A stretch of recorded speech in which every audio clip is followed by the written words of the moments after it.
in this part of food and diet for rats, we're going to talk a little bit more about a few subjects that we talked about in part 1 and 2 of food and diet for rats, and also some questions from the comments on those 2 videos.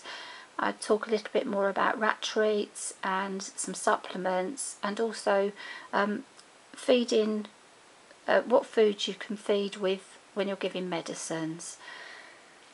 So one of the first things I just want to mention, which was actually brought up on the first video, on the extra vital muesli, some people think that you must remove the alfalfa pellets. Now, we don't remove them because in the veggie rat they have big pellets.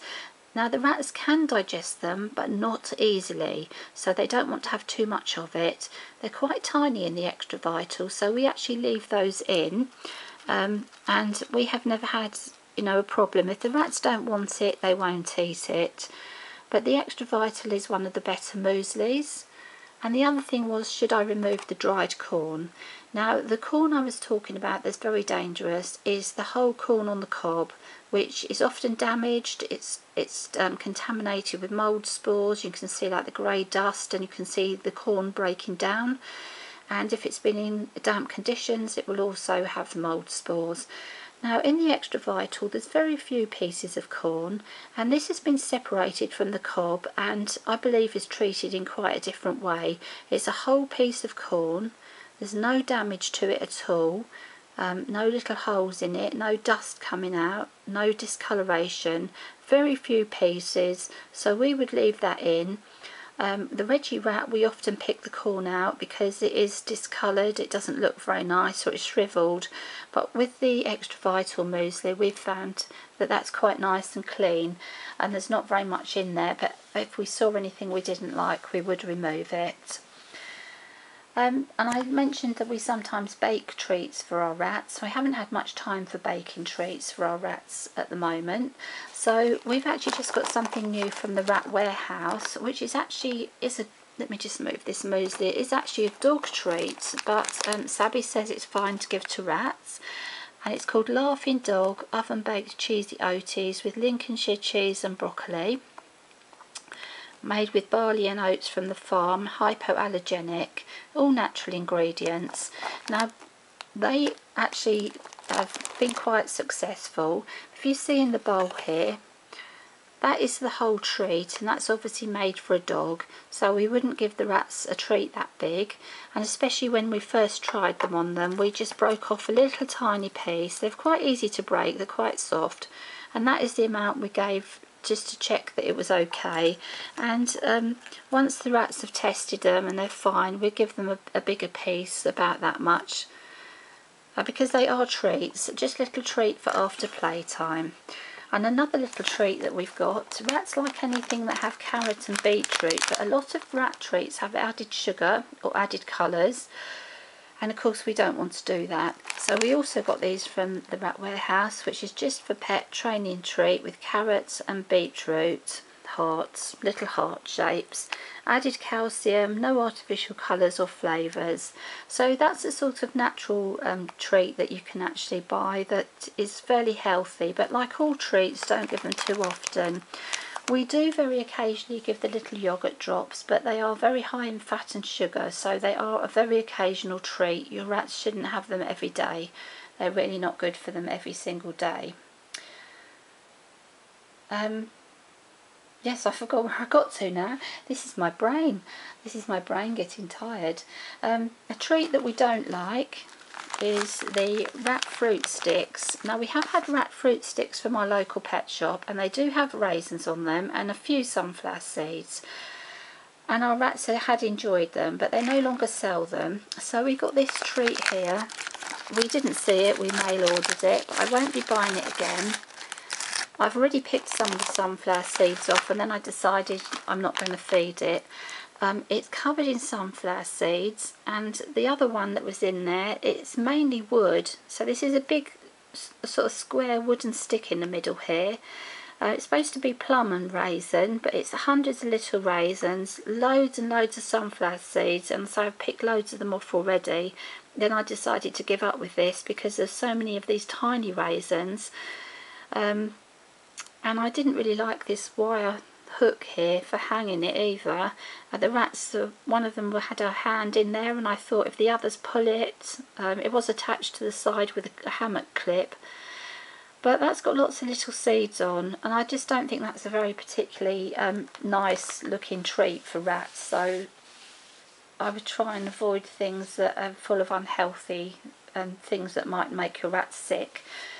Now, as I mentioned before, raisins are a possible choking hazard. Our rats have had large raisin before, which they've had on fruit stick, and they nibbled it very carefully, a little bit at a time, didn't have a problem. But so we haven't had those fruit sticks for some time now. And I probably should have mentioned that other dried fruits like apple slices and things like that are also considered to be a choking hazard. So it's probably best you just give your rats some fresh fruit. And when you're giving fruit and vegetables, some people say only twice a week. Well, we give every day. We believe it's better to give a small quantity every day. But we do feed more vegetable treats than we do fruit treats, because obviously that's high sugar. The rats do like it, but try and make your little veggie treats mainly vegetable. And some vegetables like carrot even, and they do have a lot of sugar in. So you know, just balance it out and give them some variety. And if we're giving fruit, we give a slightly smaller piece probably than if we were giving a piece of vegetables. So we tend to give, the fruit tends to be in the mixed up dish that we do with where they have free choice. Now, can I give my rats seeds and nuts and mealworms? Now, first thing about mealworms, they are a tasty little treat, but they're very high in protein and fat, so not too many, especially for older rats. They could be good for a younger rat who's recovering from an illness, providing she doesn't have any kidney problems. So yes, they're great to hide a couple in the bedding.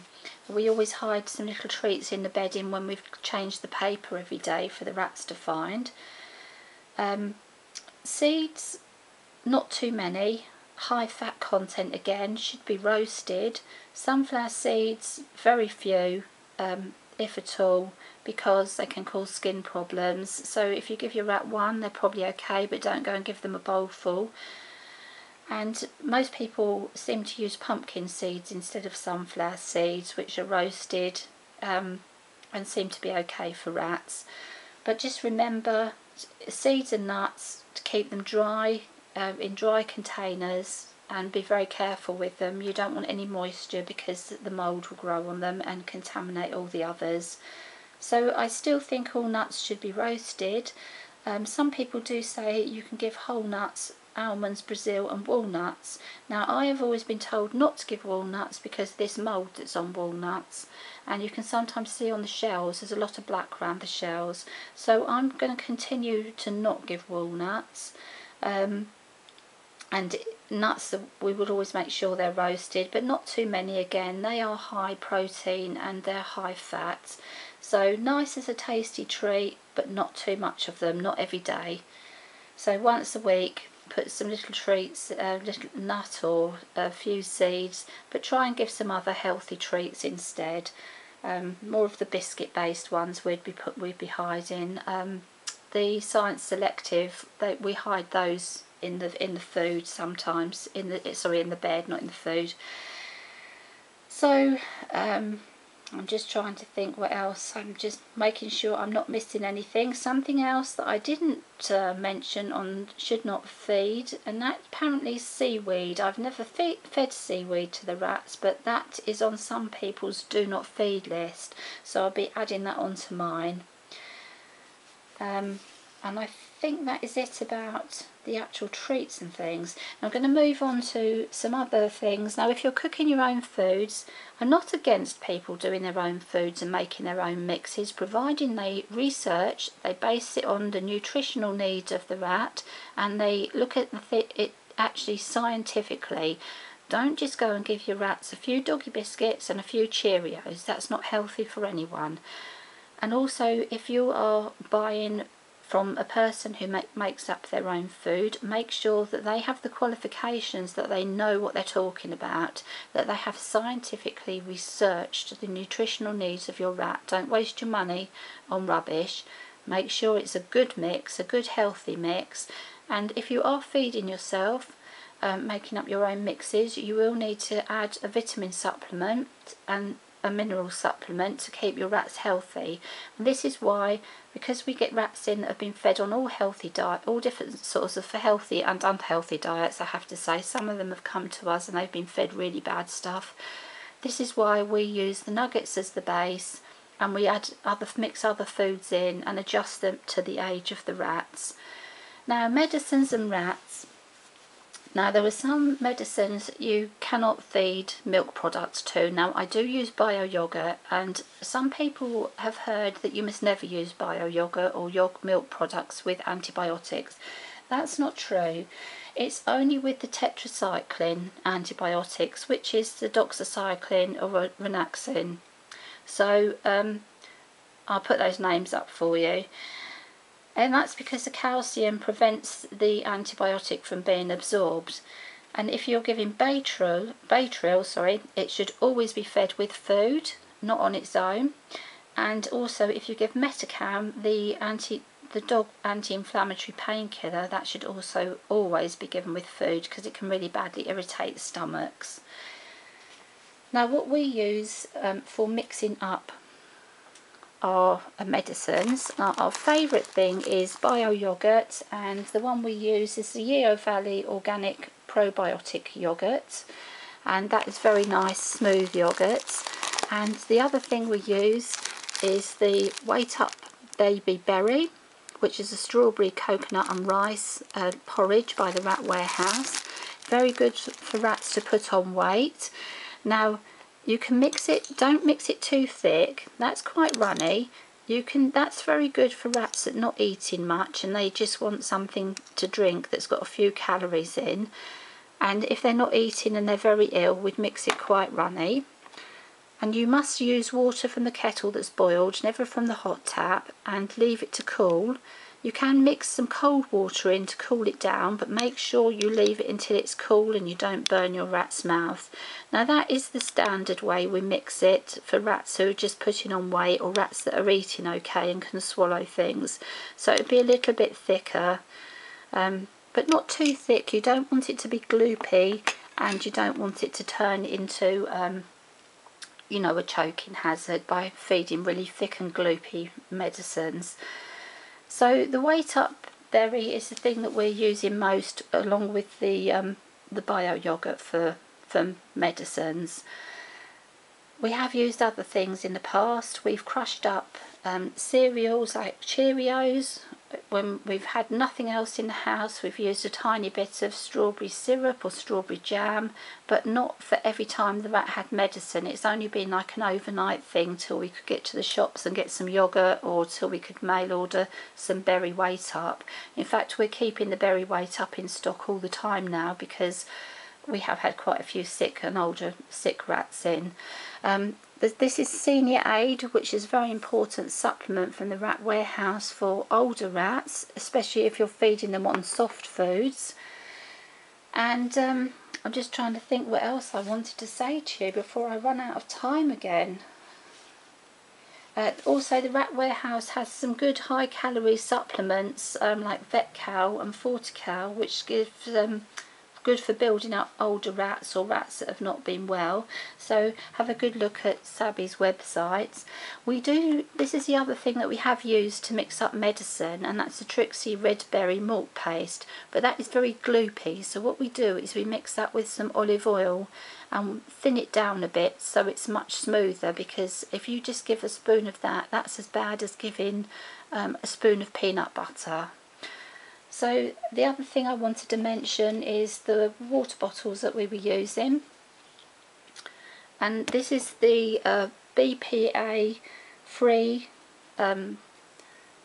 water bottle, and that's what we store our water in. We've got a couple of these. They've got screw tops, so they keep the water nice and clean in the fridge. And I'm going to do another shorter little video about water and there's been a few questions on water, but there's too much really to add into this one without making it massive. So I hope that helps. Yeah, I think that's it for now.